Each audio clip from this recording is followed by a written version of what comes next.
My name is Mike Pucciar. I'm with the Grantham Group, and I'd like to thank the board for having us here tonight to present our vision for the Old Gate School. I'm joined tonight by my colleague here, Clay Smoot, who's our architect. Clay's been with the Grantham Group for about 20 years and doing projects for us.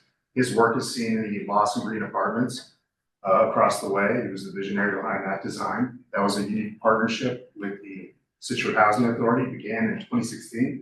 Excuse me. And we've had a wonderful relationship with the town since then. And what I'd like to do right now actually is to have Clay go through the design a little bit, and I'll come back, talk to you about specifically the unit matrix, why we're doing what we're doing, why we approach the project this specific way, and talk a little bit about what our considerations. Does it make sense? Yeah, let's go. So my name is... Pretty pictures speak better than words, okay? Right. So my name is Clay Smoot with Smoot Architecture. Been practicing architecture in Massachusetts since 1989. I know, I don't get that old. We've really, as Michael said, we've been working with the Grantham Group for 20 years. One of the first projects we did is on the bottom left, which is one of the Christopher Heights buildings. It's actually assisted living, 83 beds, about 55,000 square feet. This was built on the old Prime Root factory, which was a dirty site in Marlborough. It was cleaned up and transferred to the Grantham Group, and it was a success. And from that building, we've done a rollout of several other of these on other sites, specifically hospital sites, former hospital, state hospital sites in Belchertown and Northampton. Above, as you know, Lawson Green, it was a really special project for us. It was an RFP that had been put out, and we responded with this unique design that we had not done anyplace else, really drew on the architecture of surrounding buildings in that area. Next.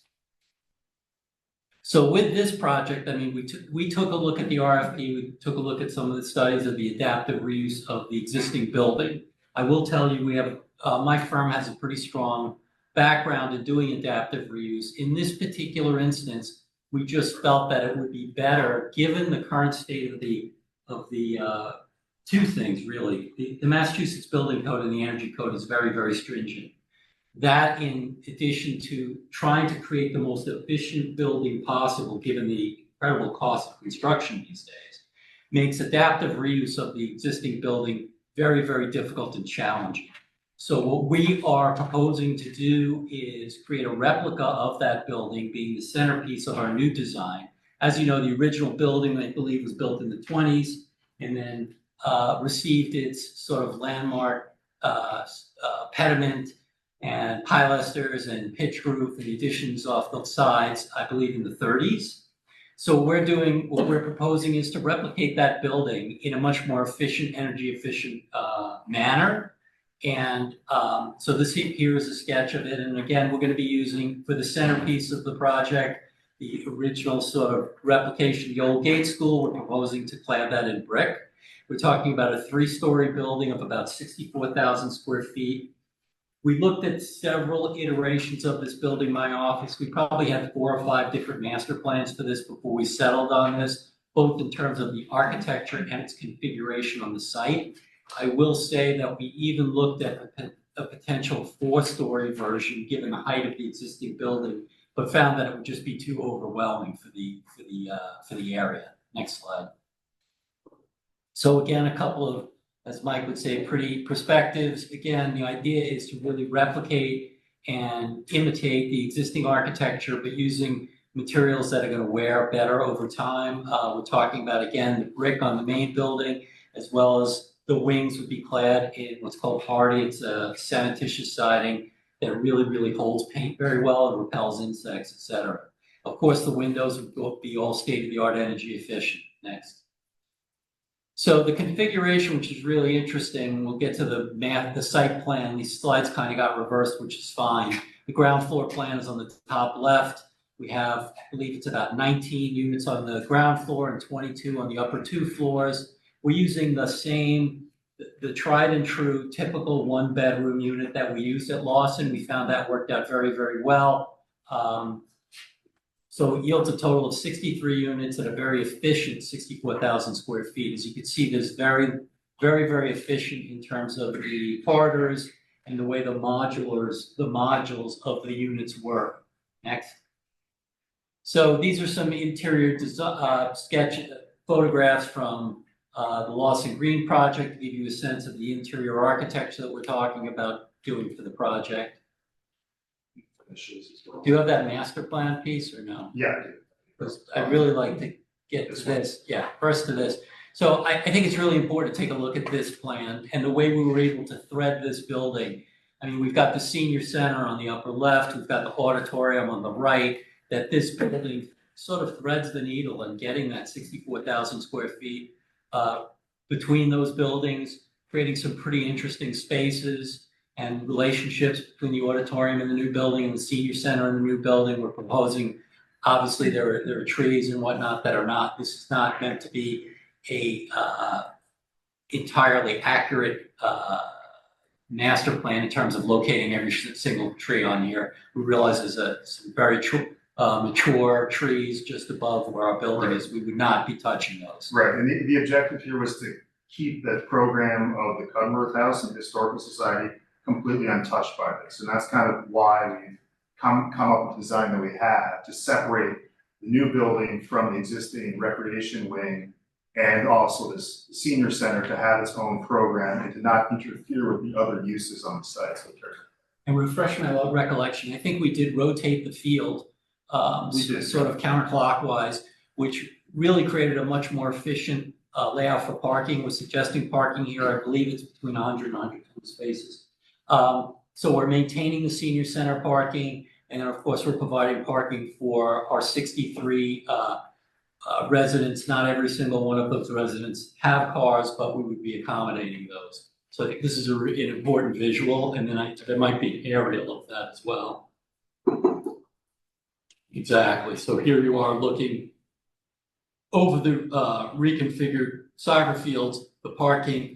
We really created a really celebratory entrance on this side for vehicular and emergency vehicles to the front of, which is really, in essence, the front of the building, although the building presents itself to the audience.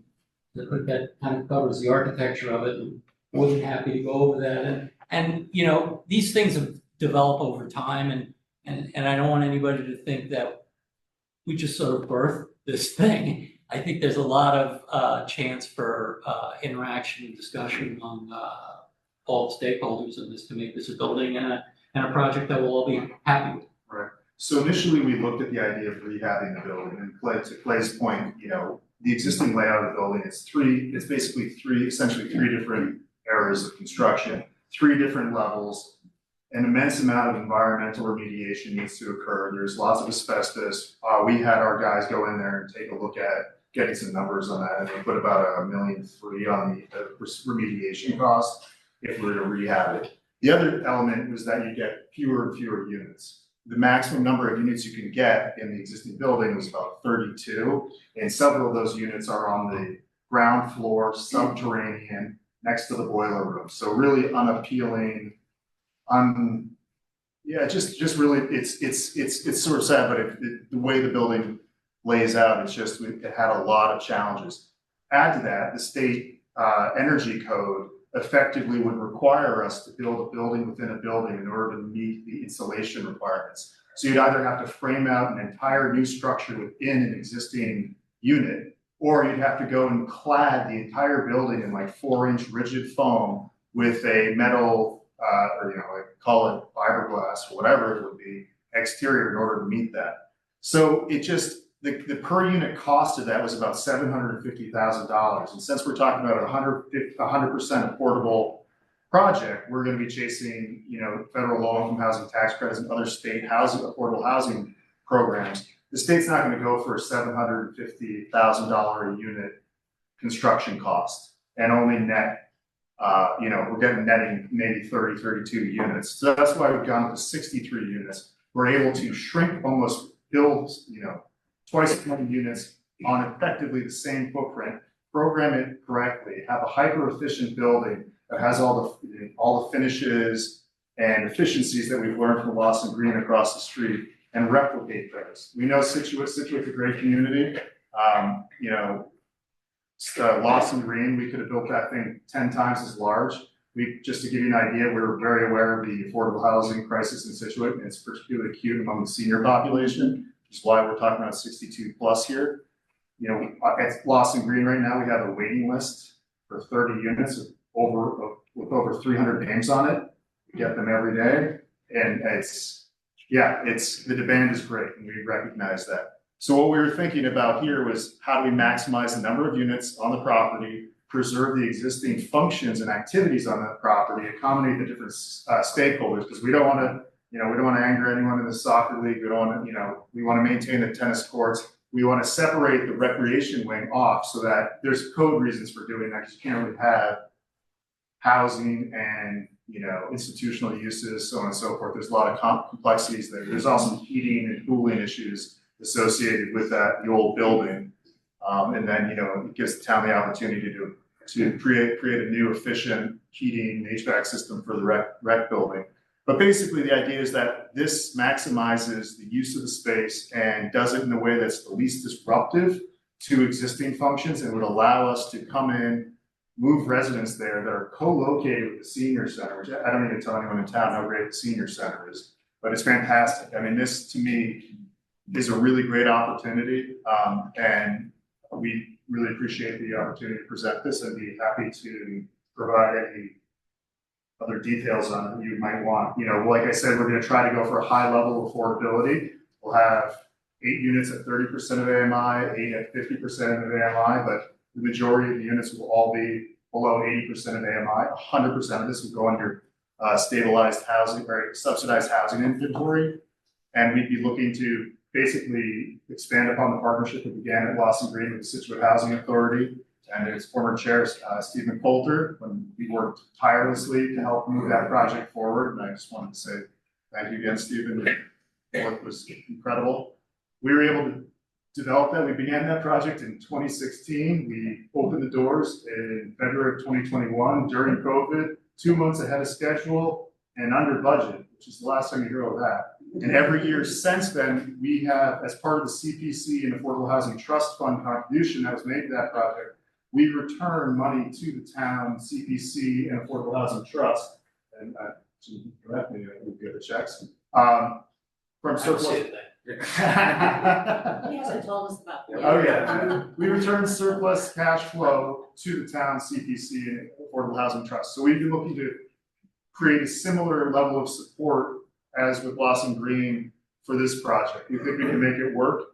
The environment, like I said, it's a really great opportunity, and then, be happy to answer any questions you might have.